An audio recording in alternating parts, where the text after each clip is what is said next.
ہمیں انویسٹمنٹ کا بڑا شوق ہوتا ہے نا، ہمیں پتہ چل جائے کہاں انویسٹمنٹ کی جائے، کہاں زیادہ فائدہ ہے، سیونگ کیسے کی جائے. اللہ تعالیٰ فرماتے ہیں کہ میں بتاتا ہوں تمہیں. وہ کیا ہے کہ ایمان اور جہاد، جد و جہد، ان دو چیزوں کو پکڑ لو. اور اس کے بعد مخاطب ہو کے کہا ہے کونوا انصار اللہ، اللہ کے مددگار ہو جاؤ. ہماری کیا حیثیت ہے کہ ہم اللہ کی مدد کریں؟ یہ تو اللہ تعالیٰ کی قدردانی ہے کہ وہ مددگار اسے کہتا ہے جو اللہ کی دین کی مدد کرتا ہے. اس کے بعد سورہ جمعہ شروع ہوتی ہے. نبی کریم صلی اللہ علیہ وسلم کی بعثت کو اللہ کا فضل قرار دیتے ہوئے یہودیوں کے اس ظلم کی تردید کی جاتی ہے کہ وہ اللہ تعالیٰ کے چہیتے ہیں. اور اس کے بعد پھر جمعے کی نماز کی اہمیت آ جاتی ہے. پہلے یہ کہ جب اذان ہو جائے تو نماز کے لیے تیاری شروع کر دی جائے، کاروبار بند کر دیا جائے. نماز ختم ہو جائے تو بے شک تم کاروبار کرو، زمین میں جاؤ، اللہ کا فضل تلاش کرو. یہ واضح رہے کہ اللہ تعالیٰ نے جمعے کی چھٹی نہیں دی ہے، جمعہ تعطیل کا دن نہیں ہے. لیکن اگر کبھی تعطیل کرنی ہو، جمعہ شعار ہے. جس طرح یہودیوں کے لیے ہفتے کا دن ہے، مسلمانوں کے جمعے کا دن جو ہم نے پہلے پڑھا تھا کہ اسلام کے شعار میں سے ہے. اگر ہمیں تعطیل دینی ہی ہو تو پھر جمعہ ہی ہونا چاہیے، اگر نہیں ہے تو کوئی بات نہیں. لیکن اگر ہماری فرسٹ چوائس ہو تو پھر وہ فرائیڈے ہو، تاکہ لوگ جمعے کی تیاری کر سکیں. اور جو ہم آس پاس دیکھتے ہیں کہ ہمارے جمعے کتنے متاثر ہو گئے ہیں ورکنگ ڈے ہونے کی وجہ سے. اس کے بعد پھر سورہ منافقون شروع ہوتی ہے اور منافقین کی ساری نشانیاں آ جاتی ہیں. جھوٹ بولتے ہیں، قسمیں کھا کھا کے بات کرتے ہیں، اللہ کے راستے سے لوگوں کو روکنے کی کوشش کرتے ہیں. خود تو رکتے کوشش کرتے ہیں دوسرے بھی رک جائیں. پکے دشمن، گھمنڈ میں مبتلا ہے. اور پھر ایمان لانے والوں کو مخاطب کر کے فرمایا کہ دیکھو تمہارے مال اور تمہاری اولاد، یہ وہ چیزیں نا جو انسان دنیا میں اپنی ارننگ یا اپنا ایسٹ سمجھتا ہے، یہ تو اللہ کی راہ سے غافل نہ کرنے پائیں.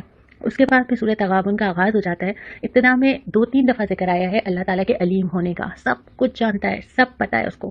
اور پھر یہ کہ تغابن کا ایک دن ہوگا. تغابن اس دن کو کہتے ہیں جس میں تجارت، ڈیلنگ، لین دین، کچھ دو اور کچھ لو، یہ والے معاملات ہو رہے ہوں. تو قیامت کے دن کو تغابن کا دن کہا جا رہا ہے، کیونکہ انسان اس وقت یہی ہو رہا ہوگا کہ اس کی نیکیاں میرے پاس آ جائیں، میرے گناہ اس کے پاس چلے جائیں، اور انسان ایک مسلسل اس کیفیت کے اندر ہوگا. پھر دوبارہ ذکر کیا کہ دیکھو مال و اولاد تو آزمائش ہے، اس آزمائش میں سرخرو ہونا اس کے حوالے نہیں ہو جانا. اور پھر ذکر آیا ہے کچھ چیزیں تم دو، کچھ چیزیں واپس ملیں گی. تم کیا دو گے؟ اللہ کا تقوی اختیار کرو گے، اللہ کے لائے ہوئے دین کی اطاعت کرو گے، اپنے مال اللہ تعالیٰ کے لیے خرچ کرو گے، اپنے دل کو تنگی سے بچاؤ گے، قرض حسن دو گے اللہ تعالیٰ کو، بہترین قرض. واپس کیا ملے گا؟ ایک تو اللہ تعالیٰ یہ قرض حسن بڑھا چڑھا کے واپس کرے گا، کامیابی تمہیں آخرت کی دے گا، تمہارے قصور معاف کر دے گا اور تمہاری بہت زیادہ قدردانی کرے گا. اس کے بعد سورہ طلاق آ جاتی ہے. طلاق کے احکام آتے ہیں. ابتدا سے ہوتی ہے کہ طلاق دیتے ہوئے عدت کا لحاظ رکھا جائے. جتنے ہم احکام پڑھتے ہیں نا سورہ نساء میں بھی اور سورہ طلاق میں بھی، وہاں طلاق دیتے ہوئے وہ کیفیت نہیں ہے کہ انسان بس اٹھا، اشتعال میں اٹھا اور اس نے کہہ دیا اور پھر ختم ہو گیا. اسلام اس کو بہت سوچا سمجھا فیصلہ قرار دیتا ہے کہ انسان اچھی طرح سوچے. بلکہ یہاں پہ تو یہ بھی ہے کہ وہ یہ دیکھے کہ جس وقت وہ طلاق دے رہا ہے اس کے بعد عدت کی کیفیت کیا ہوگی، رجوع کی کوئی راہ رہے گی یا نہیں رہے گی. اور ابتدا میں سب سے پہلے یہ کہ اللہ سے ڈرو. میں نے پہلے بھی سورہ نساء میں بات کی تھی، سب سے زیادہ آئلی قوانین کے ساتھ ذکر آتا ہے اللہ سے ڈرو، اللہ کا خوف.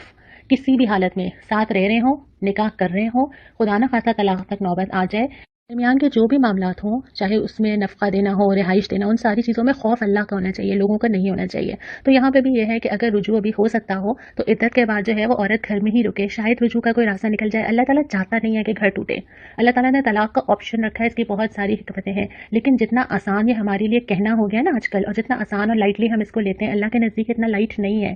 اللہ کے نزدیک یہ بہت بڑی چیز ہے، بہت ناگوار چیز ہے. لیکن مصلحت اس کو رکھا گیا ہے. تو اس کے اگر یہ نوبت آ ہی جاتی ہے تو اللہ کا ڈر اختیار کرتے ہوئے اس وقت آنی چاہیے جب چیزیں واقعتاً ایسی ہوں جو سنبھالی نہ جا سکتی ہوں.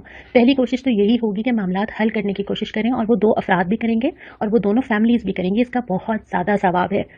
اس کے بعد یہ کہ اگر نکاح رہے یا نہ رہے، ایک لفظ آیا ہے معروف. معروف سے کام کرو، یعنی نیکی کے ساتھ جو بھی ڈیلنگ ہوگی بہت نیکی کے ساتھ، خوف خدا کے ساتھ ہوگی. اور اس کے بعد یہ کہ اگر عورت جو ہے وہ عدت میں ہو تو اس کے بعد اس کو سکونت دینا، یعنی وہ کہاں رہے گی، اس کو نفقہ دینا، یہ مرد کی ذمہ داری ہے. پھر اس کے بعد اگر عورت حاملہ ہو تب بھی وضع حمل تک اس کو کہاں رہنا ہے، اس کا انتظام کرنا، اس کا نفقہ دینا مرد کی ذمہ داری ہے. پھر اگر عورت اپنے بچے کو دودھ پلاتی ہے تو اس پہ بھی اس کو نفقہ دینا مرد کی ذمہ داری ہے.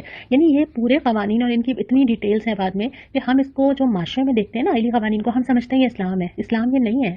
اسلام بہت زیادہ دونوں کو تاکید کرنے والا، احسان کرنے والا، بڑھ کے حق دینے والا، خوش اسلوبی سے معاملات طے کرنے کی تلقین کرتا ہے. تبھی پھر فرمایا کہ یہ نصیحت اور صاف صاف ہدایات ہیں جو ہم تمہیں دے رہے ہیں. اس کے بعد میں سورہ تحریم آتی ہے. ابتدا میں نبی کریم صلی اللہ علیہ وسلم کو متوجہ کیا جاتا ہے کہ آپ کسی حلال چیز کو حرام نہ کریں. آپ صلی اللہ علیہ وسلم شہد مرغوب تھا، اور جب ازواج مطہرات نے ان سے ذکر کیا کہ آپ کے منہ سے شہد کی اسمیل آتی ہے تو آپ نے یہ فرمایا کہ اب میں شہد نہیں کھاؤں گا. اس کے اوپر یہ آیت آئی تھی کہ اللہ کے نبی کی کوئی ایسی بات کہہ دینا پھر وہ مسلمانوں کے لیے پر حرام ہونے کا خطرہ تھا. پھر ازواج نبی کو متنبع کیا گیا ہے کہ دو نے آپس میں نبی کریم صلی اللہ علیہ وسلم کا ایک راز افشا کر دیا تھا، اس پہ تنبیہ کی گئی. پھر مسلمانوں کو ہدایت کی گئی کہ دیکھو اپنے آپ کو تو بچانا ہی ہے، اپنے گھر والوں کو آگ سے بچاؤ. نہیں پسند کرتے نا بچوں کے لیے کتنے کانشیس ہوتے ہیں، یہ نہ چپ جائے وہ نہ ہو جائے، بچپن سے لے کے بڑے ہونے تک نصیحتیں کرتے ہیں، سمجھاتے ہیں. تو زیادہ جو میٹر کرتا ہے وہ یہ کہ وہ آگ سے بچ جائے. پھر وہی فرمایا کہ اللہ سے توبہ کرو، توبۃ النصوح. اور اس کے بعد یہ تو آپ مجھے بتائیں گے، کفار و منافقین سے سختی سے پیش آنے کی ہدایت کی ہے. اور پھر خواتین کی مثال دی ہے. یہ خواتین 4 مثالیں یہاں بنائی ہیں، اور یہ 2 نام نوح کی بیوی اور لوط کی بیوی، ان دونوں کے ہسبینڈز شوہر نبی ہیں، لیکن ان کے کام نہیں آیا. اس کا مطلب یہ ہوا کہ مردوں کا دین مردوں کے کام آئے گا، عورتوں کا دین ان کے اپنے کام آئے گا. یعنی آپ کے گھر کے لوگ کتنے ہی نیک ہوں، آپ کے شوہر کتنے ہی عبادت گزار ہوں، کتنا ہی انفاق کرتے ہوں، ان کا رجسٹر الگ بن رہا ہے اور میرا رجسٹر الگ بن رہا ہے. ان کی نیکی کے سائے میں نہیں جنت میں چلی جاؤں گی، میرے اپنے معاملات الگ طے ہو رہے ہیں. تو یہ دونوں باوجود اس کے کہ وہ نبیوں کے گھر میں تھیں، تو آپ کے کسی سے بھی رشتہ ہونا یا آپ کے آباء و اجداد میں باپ دادا شوہر بچوں میں سے کسی کا بہت ہی نیک ہونا آپ کی جنت کی ضمانت نہیں بن سکتا. اپنا اعمال نامہ اپنا ہی ہوگا. دوسری پہ اگلی مثال آتی ہے، پہلے حضرت مریم علیہ السلام کی آتی ہے کہ کیسے کیسے آزمائش سے اللہ تعالیٰ نے گزارا، ینگ ایج میں گزارا، اور کیسے وہ استقامت کے ساتھ اس سے گزری. اور دوسری آتی ہے فرعون کی بیوی کے. کتنے عذرات ہو سکتے تھے نا، کتنے آرام سے کہا جا سکتا تھا میرے تو حالات اتنے سخت ہیں، میرے تو شوہر اجازت نہیں دیتے، میرے گھر میں تو یہ کیفیت ہی نہیں ہے، میں کیسے دین پہ چل سکتی ہوں. بہت اچھا کیس بن سکتا تھا نا. انہوں نے اسی میں سے راہ نکالی، اور ایسی نکالی کہ آج اللہ تعالیٰ نے قرآن میں ذکر رکھ دیا کہ کئی 100 سال بعد بھی مسلمان پڑھتے رہیں اور رشک کرتے رہیں.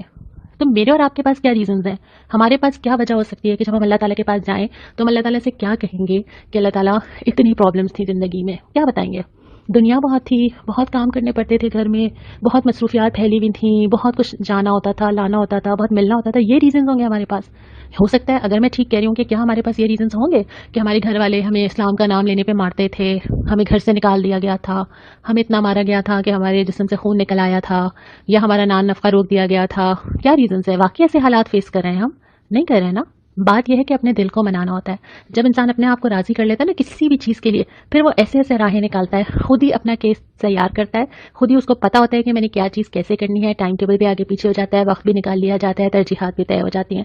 تو بہت ساری چیزیں ایسی ہوتی ہیں جس میں ہم سمجھ رہے ہوتے ہیں کہ ہم دوسروں کی وجہ سے نہیں بڑھ پا رہے، اصل میں ہم خود ہی اس کی سب سے بڑی وجہ ہوتے ہیں.